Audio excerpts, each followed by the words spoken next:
Tuhan, biar anugerah-Mu saja yang terjadi dalam hidup kami, seumur hidup kami Tuhan.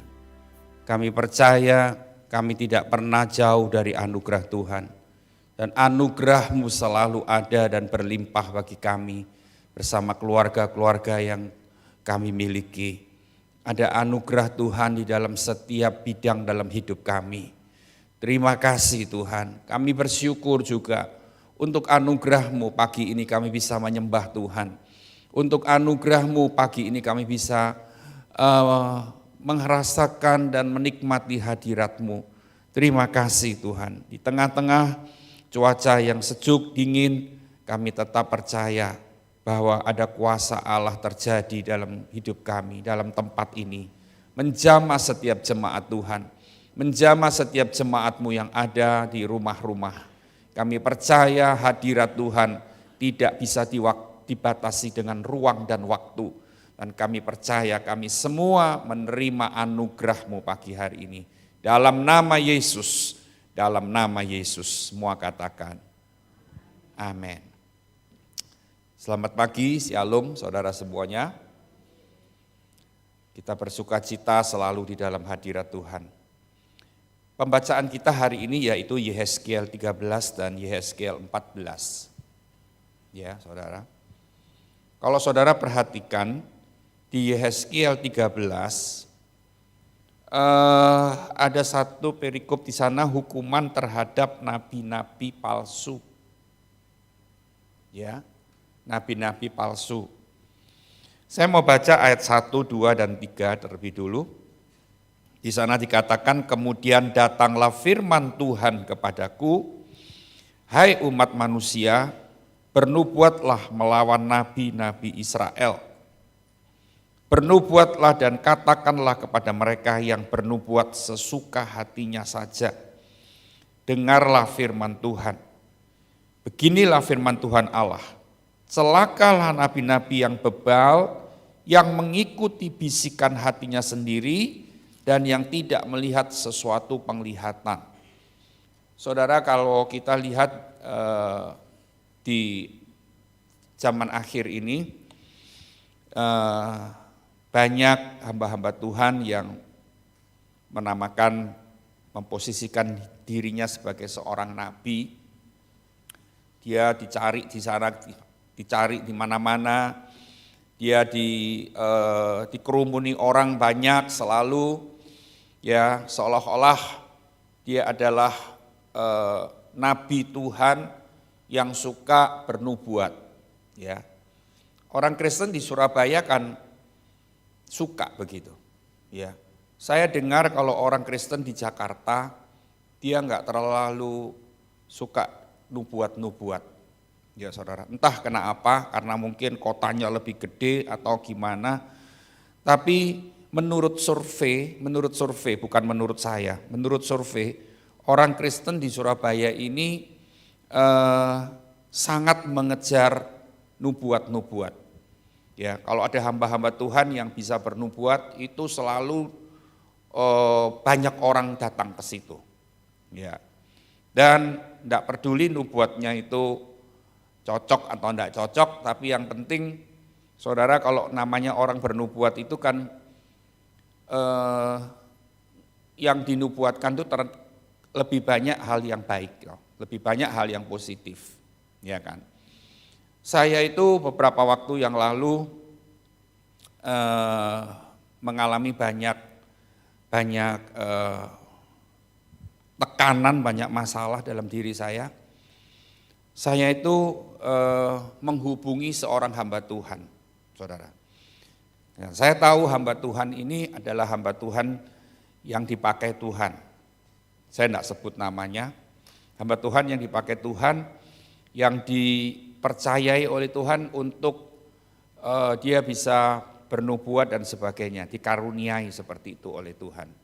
Ya, saya itu bukan katanya cari dia itu untuk supaya menghibur hati saya atau supaya saya ini lebih kuat lagi gitu, enggak seperti itu. Maksudnya gini, Tuhan itu mau tegur saya apa?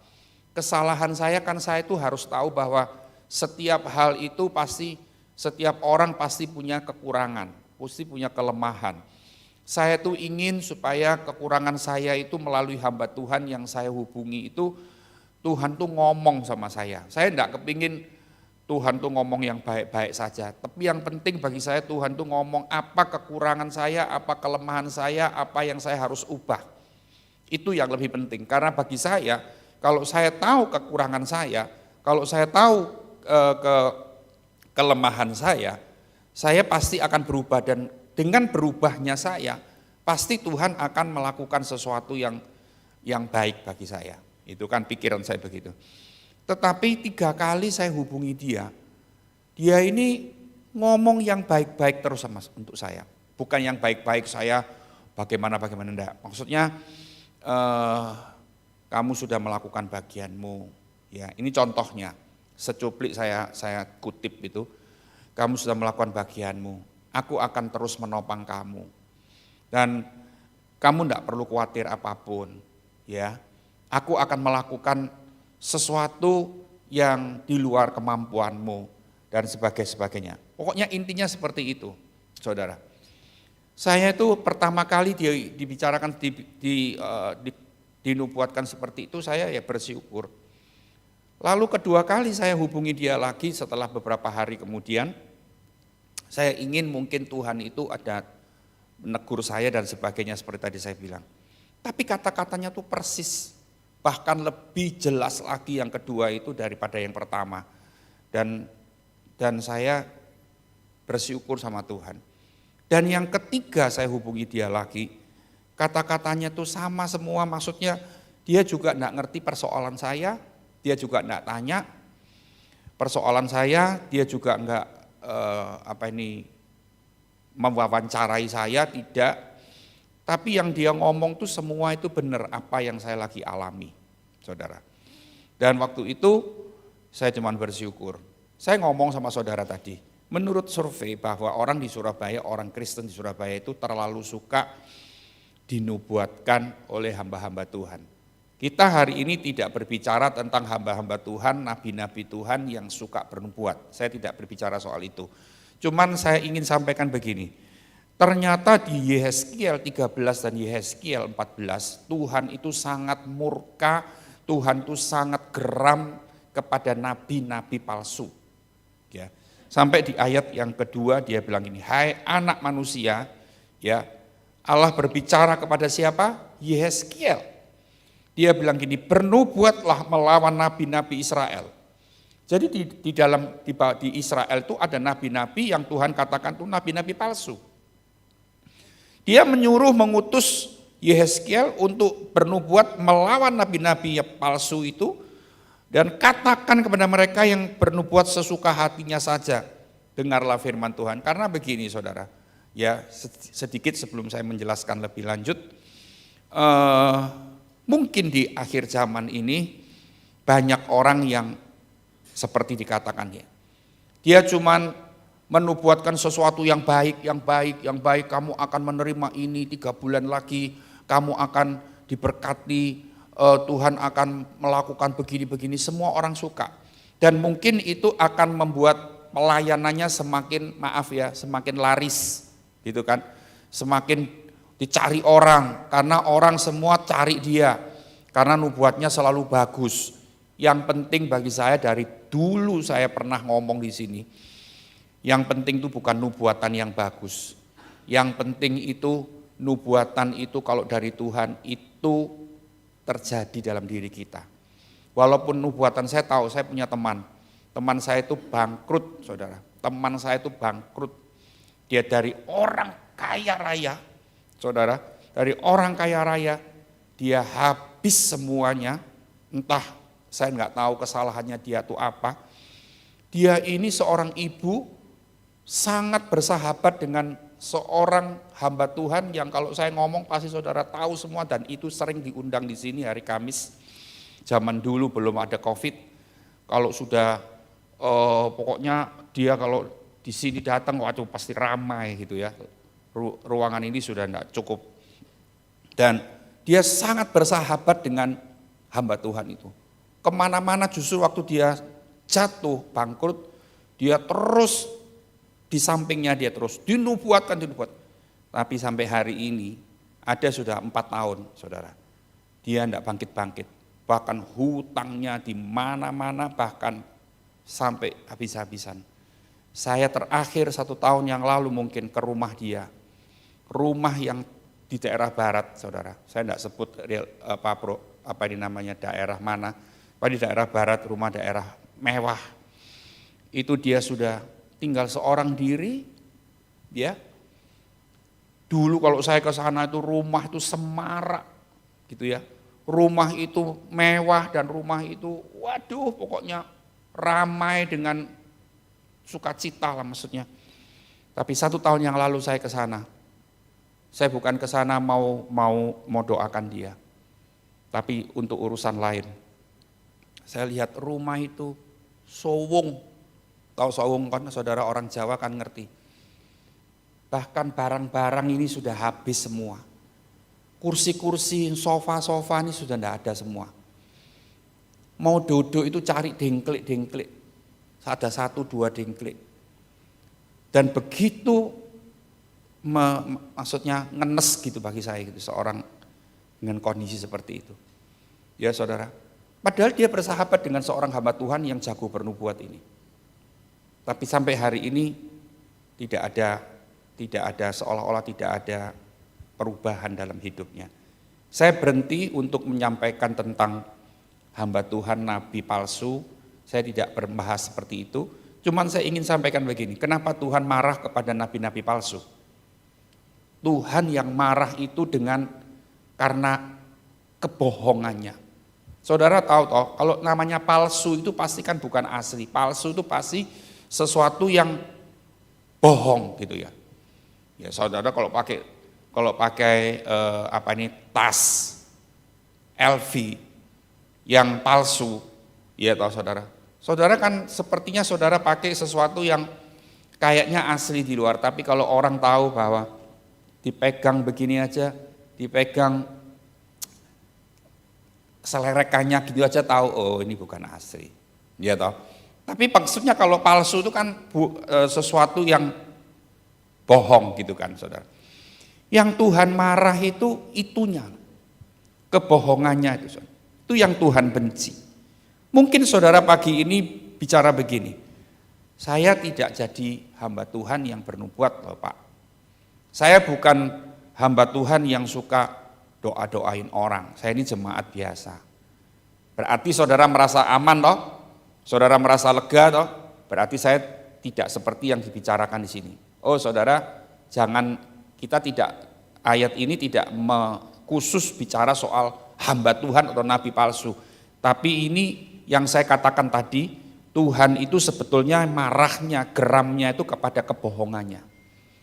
Dan kalau kita mau ngomong kebohongan, kita ini sebagai orang Kristen, sebagai anak Tuhan, kita ini sering berkata bohong, berkata yang tidak sebenarnya, berlaku tidak benar di hadapan Tuhan. Ya saudara, dan kita akan belajar hari ini secara cepat. Sesungguhnya Tuhan itu ingin membuat kita ini, hidup kita ini semakin benar, semakin asli di hadapan Tuhan. Ya saudara, kalau kita kadang-kadang lupa diri, kita selalu di hadapan orang seperti kita ini orang baik, seperti kita ini orang saleh, seperti kita ini orang yang taat sama firman dan sebagainya. Padahal itu sebuah kemunafikan di hadapan Tuhan. Karena apa? Karena ternyata Tuhan itu melihat kita, asli kita ini bukan orang saleh. Kita ini orang yang cemar di hadapan Tuhan. Dan kita seolah-olah berdiri di hadapan orang lain, tampil di hadapan orang lain, itu baik. Kita ini orang yang suci, orang yang patut diteladani dan sebagainya. Apakah itu bukan sebuah kebohongan di hadapan Tuhan? Kita enggak ngomong bujuk loh saudara. Kita ngomong yang benar. Ya. Tapi kita mau lihat sekarang dalam sebuah ayat di dalam Keluaran 20 ayat yang ke-16. Kita lihat sebentar ayat itu. Keluaran 20 ayat yang ke-16. Ayat itu berkata begini, jangan mengucapkan saksi dusta tentang sesamamu. Ya saudara. Nah, ayat ini ayat yang saya buka untuk kita belajar hari ini.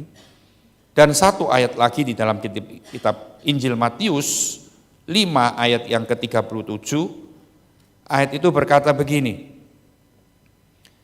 jika ya hendaklah kamu katakan ya, jika tidak hendaklah kamu katakan tidak. Apa yang lebih daripada itu berasal dari si jahat. Ya, ini ayat terkenal, saudara pasti sudah tahu semua. Ya, ini bicara soal kata-kata yang tidak benar. Ya, kalau tadi bicara yang jangan menjadi saksi dusta terhadap sesamamu, artinya gini, kadang-kadang kita nggak sadar kalau kita nggak senang sama orang, kita menceritakan kepada orang lain, kepada siapa saja, kepada keluarga kita, seolah-olah dia ini lebih parah keadaannya daripada sebenarnya. Karena namanya orang tuh kalau dibuat dinuruti perasaan, baper gitu ya saudara. Kan kalau kita nggak suka sama orang itu, kita bisa berkata-kata yang lebih jelek daripada keadaan sebenarnya.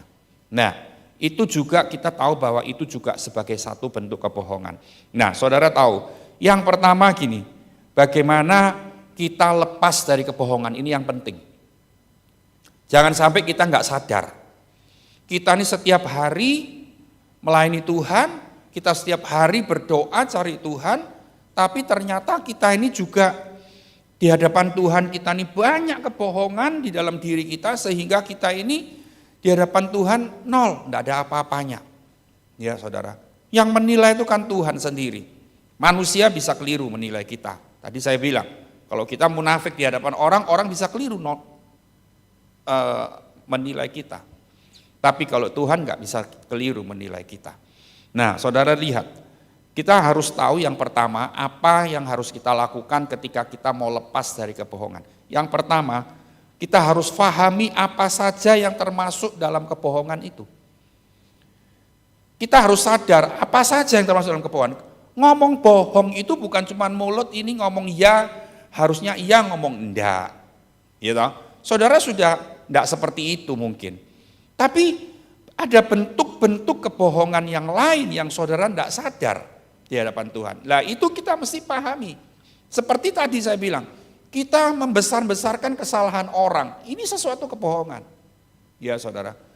Kita ngomong benar, ya, kalau enggak, ya enggak. Ya kan?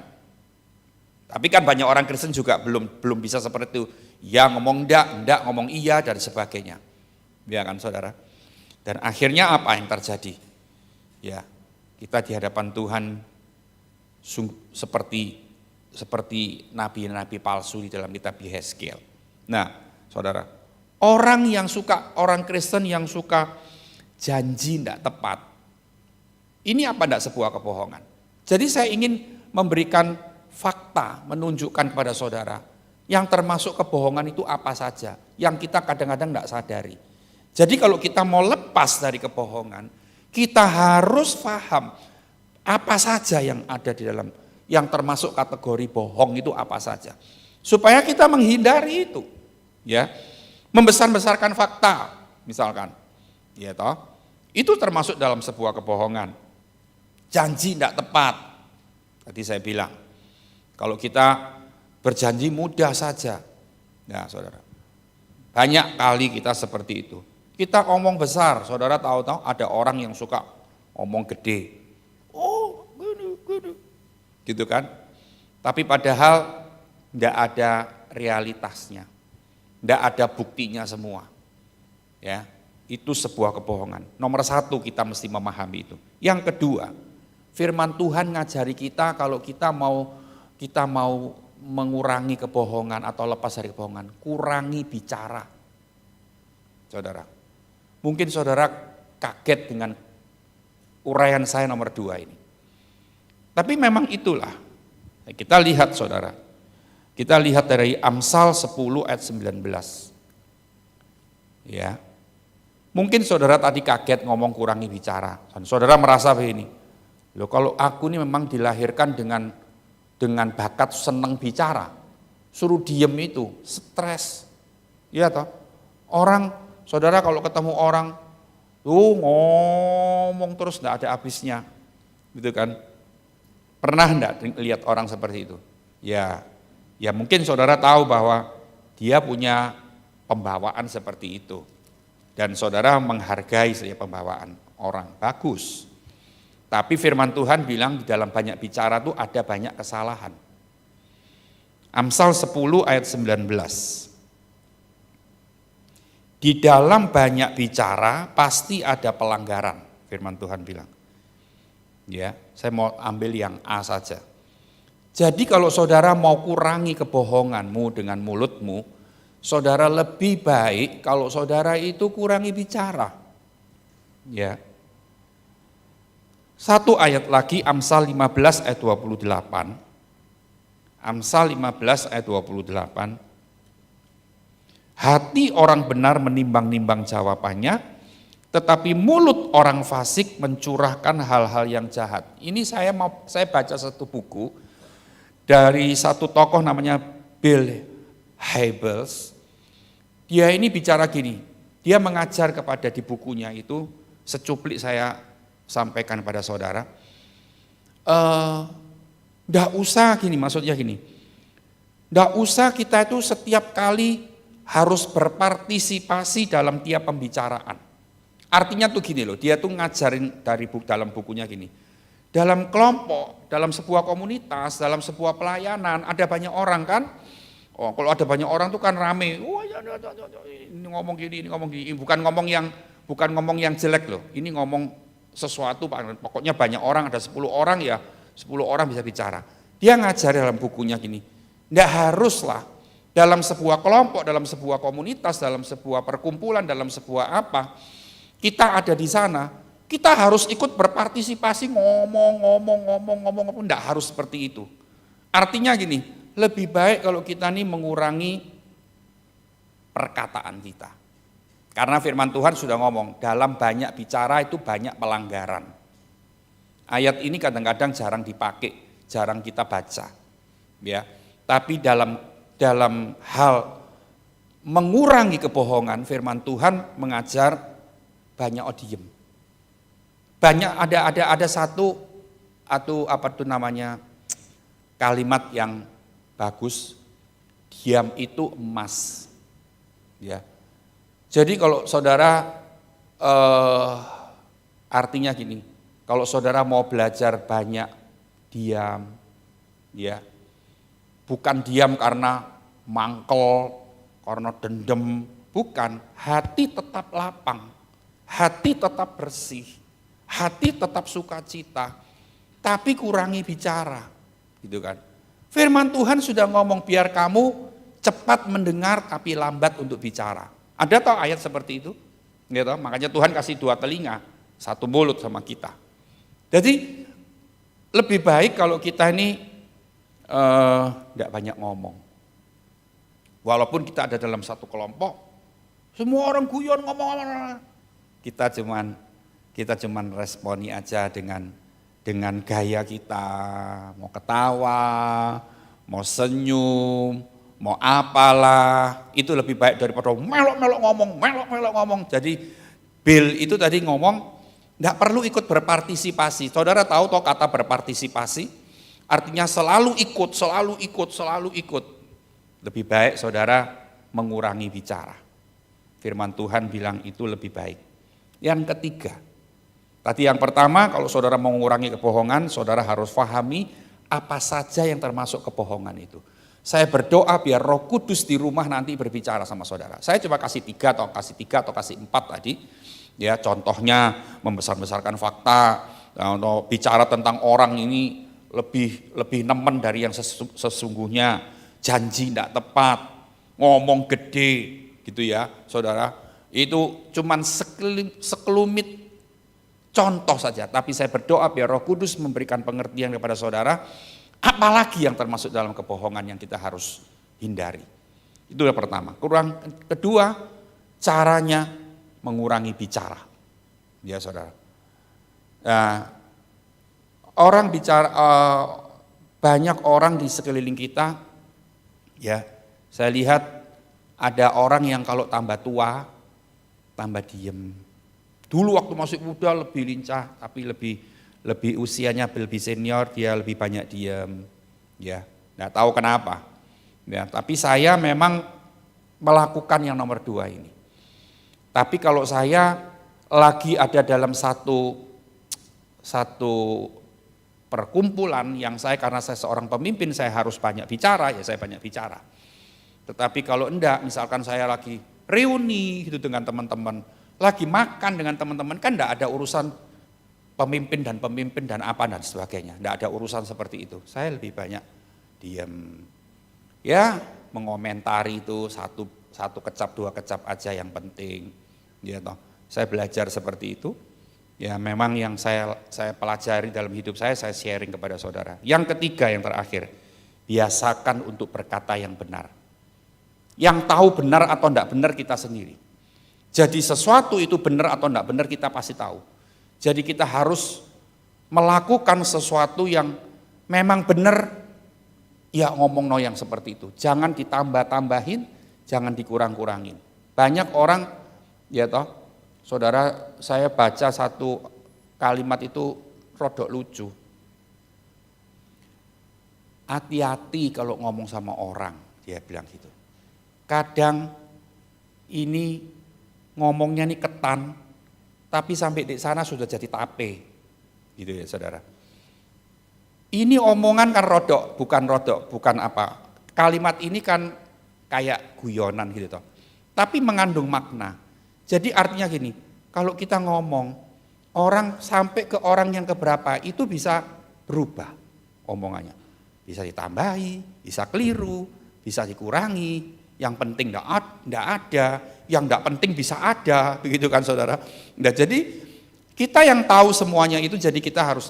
Ini juga hal yang ketiga ini saya lakukan dalam 5 tahun ke belakang, 5 tahun terakhir, saudara. Dulu saya ini suka, maaf ya saudara, saya ini bukan membiasakan diri bohong, tapi memang itu kebiasaan. Kalau ngomong tuh enggak pernah bisa sesungguhnya gitu. Pasti tadi saya bilang, ada tambahannya, ada apanya begitu kalau menyampaikan sesuatu. Tapi dalam 5 tahun ke belakang ini, saya ini sadar, saya jadi seorang hamba Tuhan, tidak bisa bermain-main. Bukan cuma dilihat dari hal-hal yang dosa-dosa yang terkenal aja, oh itu sudah tidak bebas. Tapi hal-hal yang kecil-kecil saya ingin, kalau kita ingin menjadi seorang hamba Tuhan yang lebih berkualitas lagi bagi saya, hal yang kecil-kecil yang orang tidak tahu, yang tidak benar, yang saya tahu, diri saya tahu, pasti harus tahu itu benar atau tidak benar. Itu saya harus tinggalkan, Dan saya belajar, ngomong itu sama istri saya, sama siapapun, itu yang benar. Itu ya segitu, tidak ada tambahan dikit pun. Ya. Apalagi ngomong yang bukan fakta, yang memang tidak ada diomong ada, atau ini diomong itu saya sudah tidak melakukan lagi. Jadi memang apa yang saya sharingkan pagi hari ini itu adalah sesuatu yang memang saya lakukan dan saya sharingkan pada saudara supaya saudara bisa mendapatkan berkat dari firman Tuhan hari ini. Intinya firman Tuhan hari ini, Tuhan membenci sebuah kebohongan. Amin saudara, paham? Ya. Tidak ada janji berkat hari ini. Tapi bagi orang yang hidupnya benar di hadapan Tuhan, tidak ada kebohongan, pasti ada berkat Tuhan bagi orang-orang tersebut. Amin saudara. Mari kita datang kepada Tuhan.